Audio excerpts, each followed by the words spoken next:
Bienvenue sur la chaîne YouTube Real Data Hero qui présente, introduit et explique nos analyses graphiques des données publiques en lien avec le Covid-19.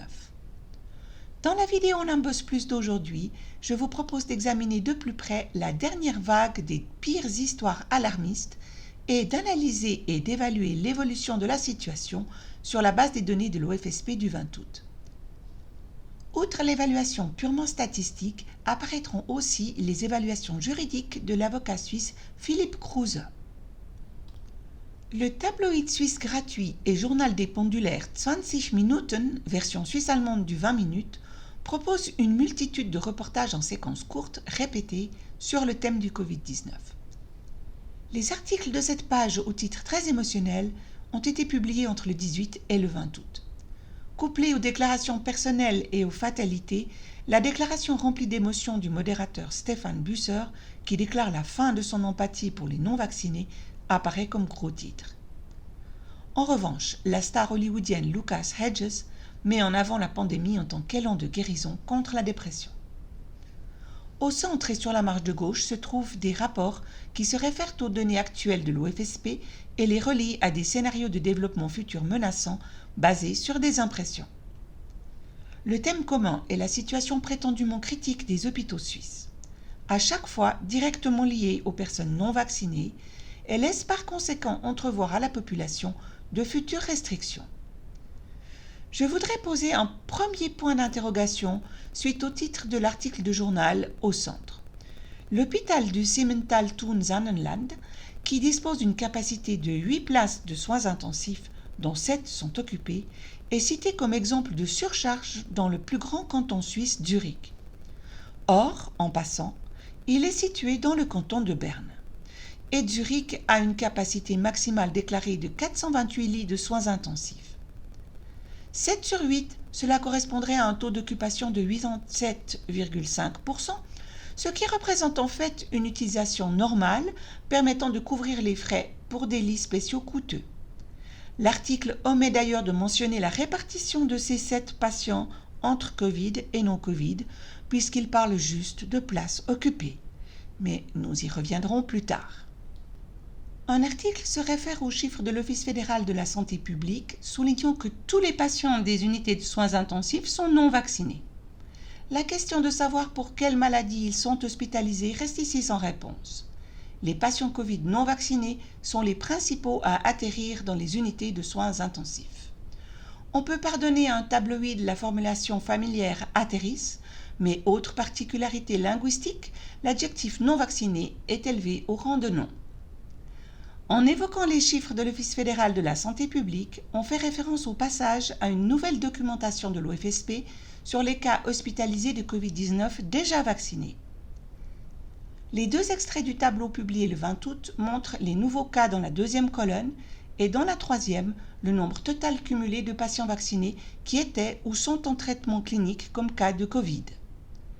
Depuis le 25 février, on a recensé 136 cas que l'on appelle percée vaccinale et qui indiquent que l'efficacité de la vaccination contre les maladies graves doit être inférieure à 100%. Il est possible qu'il y ait un certain nombre de tels cas non déclarés ici, car la nouvelle procédure de déclaration n'est peut-être pas encore une norme uniformément bien appliquée.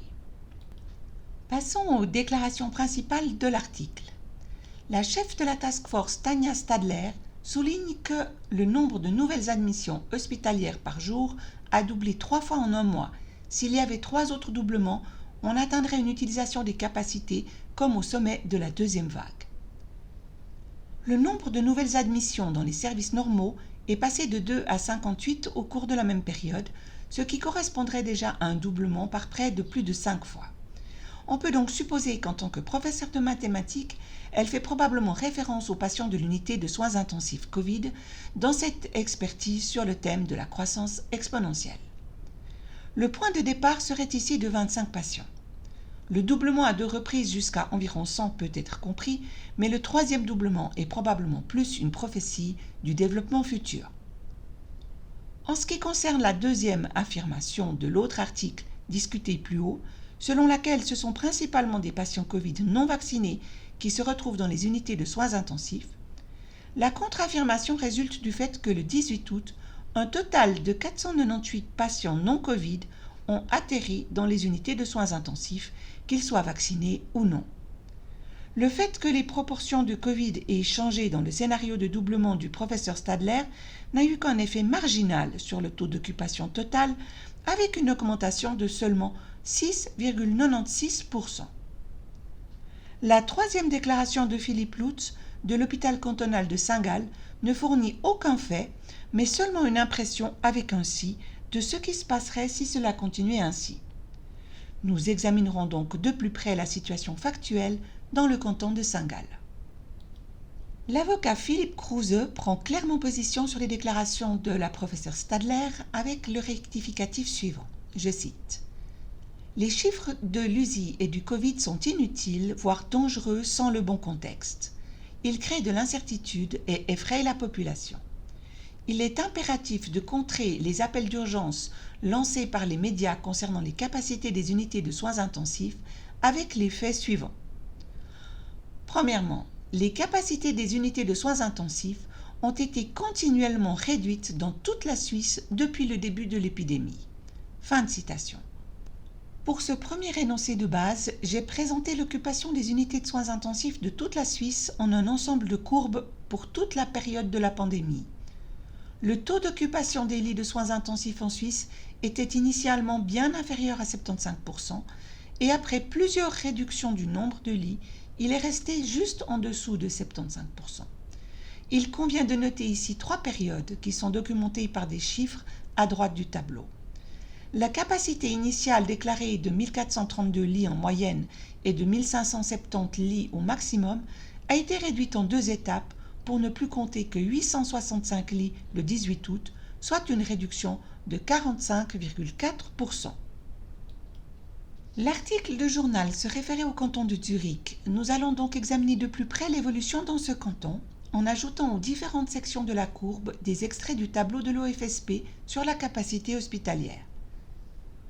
On peut observer 3 phases de réduction, d'abord de 428 lits à 305, puis à 217, et actuellement un minimum de 181 lits a été atteint le 19 août, ce qui correspond à une réduction totale de 57,7%, soit plus de la moitié. Philippe Lutz de l'hôpital cantonal de Saint-Gall a également exprimé ses inquiétudes sans mentionner les changements concrets à envisager dans son canton. Une capacité d'un peu moins de 100 lits pendant 2 jours est rapidement réduite à 74 puis à 55. Lorsqu'en hiver, la deuxième vague déjà mentionnée amène de nombreux patients Covid aux unités de soins intensifs, la capacité est brièvement portée à 73, ce qui ne sert qu'à remplir le tampon de lits libres, car l'occupation totale indiquée en bleu aurait été tout juste gérable même sans cette mesure. Cependant, après que le nombre de lits ait été réduit à 55, on peut observer une nouvelle réduction de 10 lits jusqu'à un total de 45 au moment de ce communiqué de presse.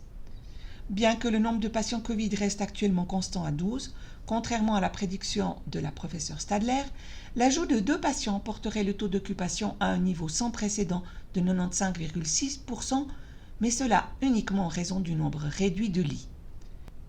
Les 5 derniers jours sont indiqués en détail dans le graphique en barre en haut à droite et il n'y a plus que 2 lits libres. Nous poursuivons avec les déclarations de l'avocat Philippe Kruse. Citation. L'augmentation actuelle des cas de Covid-19 positifs dans les unités de soins intensifs dans toute la Suisse, en chiffres absolus, n'est pas un problème parce que 1. La Suisse a fait face à des chiffres beaucoup plus élevés ces derniers mois. Fin de citation. Le tableau montre les 2 périodes où le nombre de patients Covid-19 dans les services de soins intensifs a été le plus élevé. Lors de la première vague, une utilisation maximale de seulement 59% a été atteinte, avec entre 100 et 514 patients Covid. Des chiffres de Covid bien plus élevés que lors de la deuxième vague sont enregistrés en 2021 jusqu'au 21 mai, entre 155 et 534 patients Covid. D'après la réduction du nombre de lits, on obtient ici une occupation maximale de 78,8% avec des chiffres de Covid élevés. En outre, l'avocat Philippe Kruse souligne que l'occupation totale des patients en soins intensifs n'a que peu changé. Le tableau suivant montre une fourchette qui correspond aux fluctuations saisonnières et qui, avec une occupation maximale de 78,8%, est globalement bien inférieure à l'occupation nécessaire d'au moins 80% pour une exploitation économique de lits onéreux. Observation. Chaque fois que l'on se plaint d'une augmentation des cas de Covid-19 dans l'USI, les cas d'USI sans lien avec le Covid-19 diminuent. Ce schéma répété est inexplicable en termes de soins sécurisés nécessaires pour les autres patients de l'unité de soins intensifs. Je voudrais faire écho à la conclusion et à l'appel de l'avocat Philippe Kruse. Citation. Les alertes de plus en plus pressantes concernant les pénuries de disponibilité dans les services de soins intensifs ne sont pas objectivement justifiées. La capacité disponible dans toute la Suisse est suffisante. La réduction ostensible des lits de soins intensifs depuis janvier 2020 est faite maison et en contradiction flagrante avec le mandat légal des cantons de fournir des soins en cas d'épidémie. Appel et avertissement aux décideurs fédéraux et cantonaux. Au vu de ces faits, toute personne qui met néanmoins en garde contre l'imminence d'un engorgement des unités de soins intensifs répand la peur et l'inquiétude pour sa propre santé au sein de la population. Ce comportement est punissable en Suisse. Article 258 du Code pénal, menace alarmant la population. Cessez donc immédiatement d'effrayer la population avec des chiffres sans le contexte global nécessaire et de manipuler les gens de cette manière. Fin de citation. Je voudrais vous faire part de 2 réflexions personnelles. Compte tenu de la stratégie rationnellement incompréhensible qui consiste à contrer une pandémie très menaçante en réduisant les capacités disponibles, ne craint-on vraiment pas une nouvelle vague de grippe au cours de l'hiver 2021-2022 ? La courbe présentée dans le rapport sur la grippe 2018-2019 montre que de nombreux enfants, parmi les plus jeunes, ont été touchés, ce qui entraîne régulièrement la nécessité d'un traitement hospitalier. Mais sommes-nous en train de nous reposer entièrement sur le rapport de situation actuel qui n'a pu détecter absolument aucun virus de la grippe dans les 9 échantillons examinés ? À noter que le rapport s'appelle rapport hebdomadaire, mais nous n'en avons trouvé qu'un seul pour la saison entière.